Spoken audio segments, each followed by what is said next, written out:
সম্মানিত দর্শক, আমরা এমন একটা দেশে বসবাস করি যে দেশটা আমাদের মুক্তির জন্য স্বাধীন করা হয়েছে, স্বাধীন হয়েছে। আমরা দীর্ঘ 9 মাস রক্তক্ষয়ী মুক্তিযুদ্ধ করছি।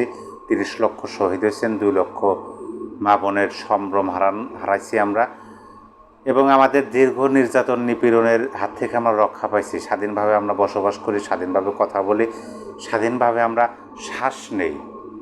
কিন্তু দুঃখজনক বিষয় হলো যে আমি একজন ছাত্র নেতার কথা শুনলাম, বক্তব্য শুনলাম, অর্থাৎ ছাত্র শিবিরের সভাপতি সাদিক কায়েম এবং অপরদিকে বাংলাদেশ ছাত্র ইউনিয়ন ঢাকা বিশ্ববিদ্যালয়ের সংসদ মেঘালয় বসু, তার কথা আমি শুনলাম।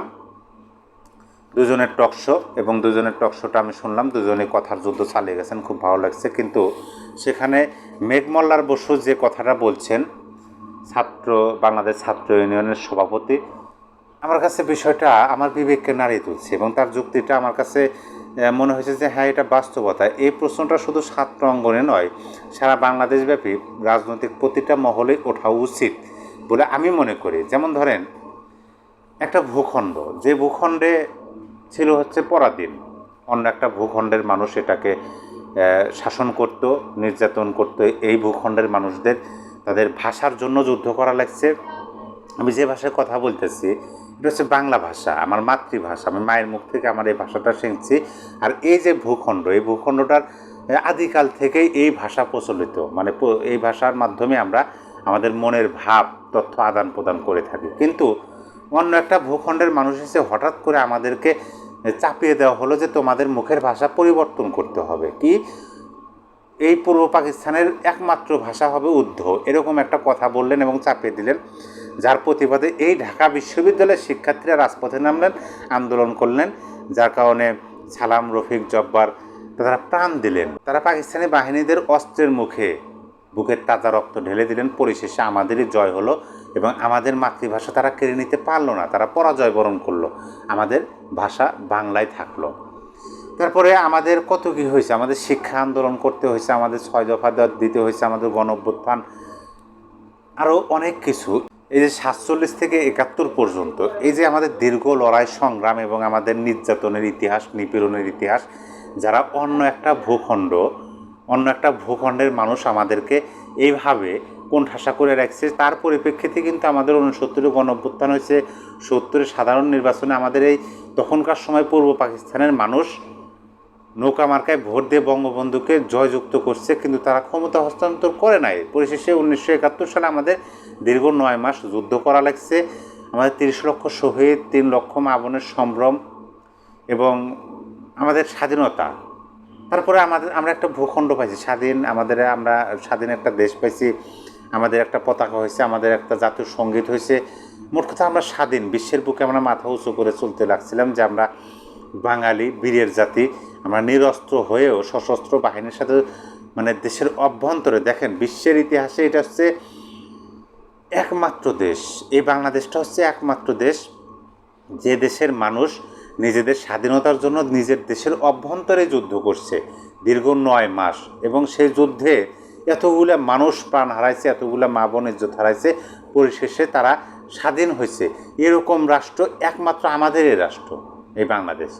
এখন আমি যে কথাটা বলতেছি, যে মেঘলার বসু তিনি যে কথাটি বললেন যে এই স্বাধীন বাংলাদেশে যারা স্বাধীনতার বিরোধিতা করছে, যারা মুক্তিযুদ্ধের বিরোধিতা করছে, শুধু তারা মুখে মুখে করে নাই, তারা সাংগঠনিকভাবে ঘোষণা দিয়ে রাজপথে নেমে মুক্তিযুদ্ধের বিরোধিতা করছে এবং কাজ করছে। তারা মুক্তিবাহিনীকে ধরে ধরে নিয়ে পাকিস্তানি শাসক গোষ্ঠীদের হাতে তুলে দিয়েছে। মুক্তিযোদ্ধা যারা, মুক্তিবাহিনীর বাড়িতে এই পাকিস্তানি হানাদার বাহিনীদেরকে নিয়ে গিয়ে তাদের মা বোনকে ধর্ষণ করতে সহযোগিতা করছে এই রাজাকার বাহিনী। অথচ দুঃখ লাগে যে তারা এই স্বাধীন বাংলাদেশে 53 বছর পরে এসেও এখনও তারা, মানে কি বলে, সামনের সারিতে থেকে রাজনীতি করতেছে। এই বিষয়টা সত্যিকার অর্থে দুঃখের বিষয়। যদিও তারা দাবি করে তারা বাংলাদেশেরই মানুষ, তারা বাংলাদেশের পক্ষে, এখন তারা তো এইটা তারা স্বীকার করে না এখন পর্যন্ত, যে তাদের যে অতীতের নেতারা ছিল, তারা যে রাজনৈতিক দলটা করে, সেই রাজনৈতিক দলের, দেখেন এই যে ছাত্র শিবির, 1971 সালে সেই ছাত্র শিবিরের নেতারাও কিন্তু মুক্তিযুদ্ধের বিরোধিতা করছে, জামাত ইসলামও করছে। এখন বলে যে এখন যারা নেতৃত্বে আছে তারা তো আর মানে তারা না যারা বিরোধিতা করছে, ঠিক আছে, কিন্তু সেই আদর্শটা কি তারা দূরে ছুঁড়ে ফেলে দিতে পারছে? সেই আদর্শ তো তারা এখনও ধারণ করতেছে, যার কারণে তো ঢাকা বিশ্ববিদ্যালয়ে স্লোগান ওঠে যে তুমি জানো আমিও জানি জামাত শিবির পাকিস্তানি, তুমি জানো আমিও জানি সাদিক কায়েম পাকিস্তানি। এই স্লোগানটা তো সেজন্যই উঠেছে, তারা আদর্শভাবে তাদের যে চিন্তাধারা, চিন্তা চেতনা এবং তাদের যে আদর্শ, সেই আদর্শ তো এখনও তারা সেই পাকিস্তানি বা তাদের পূর্বপুরুষদের আদর্শ ধারণ করে। এই আদর্শ যে তারা স্বাধীনতার বিরোধিতা করবে, তারা এই বাংলাদেশের মুক্তিযুদ্ধকে ষড়যন্ত্র হিসেবে প্রতিষ্ঠিত করার চেষ্টা করবে এবং এই বাংলাদেশ যেন মানে বাংলাদেশ না হয় সেজন্য যে কাজ করছে তারা, সেই চিন্তাধারায় তো তারা এখনও রাজনীতি করতেছে। আমরা দেখি তো আমাদের জাতীয় সঙ্গীত গাইতে কারা বাধা দেয়, আমাদের জাতীয় পতাকার পরিবর্তন করতে চায় কারা, জাতীয় সঙ্গীত পরিবর্তন করতে চায় কারা, এবং সেইটার সাথে সম্মতি পোষণ করে কারা। আমরা যদি শুধু মানে ধারণার বশবর্তী হয়ে কথাগুলো বলতাম সেটা কিন্তু আলাদা বিষয়, যে আমরা ধারণা করতেছি তাদের পূর্বপুরুষরা ছিল হচ্ছে রাজাকার মুক্তিযুদ্ধের বিরুদ্ধে, সেহেতু তারাও হয়তো এই চিন্তাধারায় চিন্তা চেতনায় তাদের মধ্যে আছে এবং এই চিন্তাধারায় পোষণ করে তারা রাজনীতি করতেছে, এটা যদি আমরা ধারণা করতাম তাহলে কিন্তু আলাদা বিষয়। কিন্তু আমরা 5ই আগস্টের পরে এই 5ই আগস্টের পরে তো এই রাজনৈতিক দলটা ছিল নিষিদ্ধ, 5ই আগস্টের পরে এই রাজনৈতিক দলের সবচেয়ে ভালো অবস্থানে আছে এবং এই ভালো অবস্থানে থাকা পরিপ্রেক্ষিতে তাদের যে কার্যকলাপ, তাদের যে মানে কাজ, সেগুলো আমরা দেখতেছি তো। তারা স্বাধীনতার আমাদের জাতীয় সঙ্গীত পরিবর্তন করতে চায়, তারা আমাদের জাতীয় পতাকা পরিবর্তন করতে চায়, তারা আমাদের কি বলে জাতির পিতা। প্রত্যেকটা দেশে দেখেন, পাকিস্তানেও কিন্তু জাতির পিতা আছে, মোহাম্মদ আলী জিন্নাহ, জাতির পিতাকে জাতির সামনে ভিলেন হিসেবে পরিচয় করে দিতে চায় এবং আমাদের মুক্তিযুদ্ধকেও তো ছোট করতে চায়, 24-এর সাথে তুলনা করে।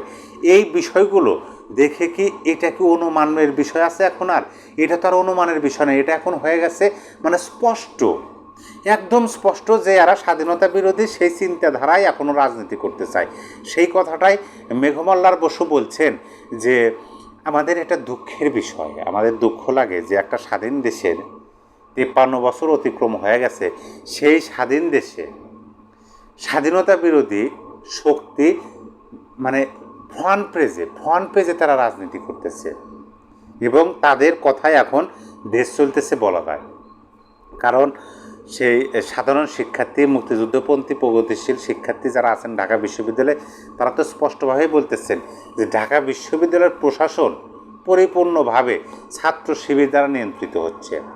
তারা এটাও বললেন যে ঢাকা বিশ্ববিদ্যালয়ের বর্তমান যিনি প্রক্টর, তিনি আদৌ প্রক্টরের ভূমিকা পালন করতে পারতেছেন না, পিছন থেকে অন্য কেউ হয়তো বা কলকাঠি নিতেছেন। এই কথাগুলো কিন্তু বলছেন। মানে এইটা কি আপনাদের দুঃখ লাগে না, কষ্ট লাগে না যে যারা স্বাধীন বাংলাদেশের রাজনীতি করে অথচ স্বাধীনতার বিরোধিতা করতেছে, স্বাধীনতার বিরোধিতা করে স্বাধীন বাংলাদেশে স্বাধীন দেশে রাজনীতি করতেছে? আপনি ভাবুন তো, বিশ্বের কোনো রাষ্ট্রে কি এটা সম্ভব না। কিন্তু এইটা তারা কেন পারতেছে? এটা এই জন্যই তারা পারতেছে, আমরাই তাদেরকে এই ক্ষমতাটা দিচ্ছি। আমরা বুঝে হোক না বুঝে হোক, যেভাবে হোক, আমরাই তাকে এই ক্ষমতাটা দিচ্ছি যে তোমরা স্বাধীন দেশে স্বাধীনতার বিরোধিতা করে রাজনীতি করো। আমরা তো জোরালোভাবে এখনও আওয়াজ তুলতে পারি না যে তাদেরকে সেই 71-এর বিষয়টি সংশোধন করতে হবে, তাদের রাজনৈতিক দলের নাম পরিবর্তন করতে হবে, তাদের রাজনৈতিক আদর্শ পরিবর্তন করতে হবে প্রকাশ্যে। গুপ্ত রাজনীতি চলবে না। যাক, সম্মানিত দর্শকের গুপ্ত রাজনীতি বিষয়ে আমি আর একটা এপিসোড নিয়ে আপনাদের সামনে আসব অতি শীঘ্রই। আর অবশ্যই আপনার মূল্যবান মতামত এই ভিডিওর পরিপ্রেক্ষিতে আপনার মূল্যবান মতামত কমেন্টে জানিয়ে দেবেন যে এটা আপনার কাছে কেমন লাগে যে আমাদের দেশ স্বাধীন দেশ, এই স্বাধীন দেশে স্বাধীনতা বিরোধীরা ফ্রন্ট পেজে রাজনীতি করতেছে এবং তাদের কথায় বেশিরভাগ ক্ষেত্রে এখন প্রাধান্য পাচ্ছে এবং মুক্তিযুদ্ধের পক্ষে প্রগতিশীল শিক্ষার্থীরা, সাধারণ শিক্ষার্থীরা তারা লাঞ্ছনার শিকার হচ্ছেন, বঞ্চনার শিকার হচ্ছেন। সে ভালো থাকবেন। আল্লাহ হাফেজ।